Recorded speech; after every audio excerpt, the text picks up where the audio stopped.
let's just make sure that we have these, okay? All right, so on the radius and diameter, big thing, make sure you understand the radius and the diameter are related to the center. So I said to put a dot there, all right? On the chord, okay, big idea is to understand the difference between numbers 2 and 3. Notice on number 2, it stops at the circle, but on number 3, it keeps going. That's the big difference. Notice that the way it's written, chord, no arrows, because it's a segment. 3, secant, has arrows, because it's a line. Okay? Number 4, you just basically need a line that touches a circle and then the point at which it touches.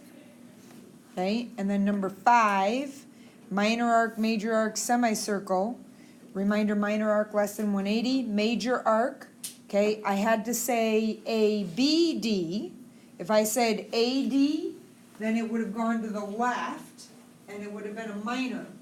So I specifically said ABD to make sure you go right, okay, go clockwise. And a lot of times, not always, but a lot of times, major arcs will be written with 3 letters, okay? And then a semicircle, I drew the diameter to show that it is a semicircle, all right? Questions on 1 through 5. All right, don't worry about number 6. Okay, go to the next page.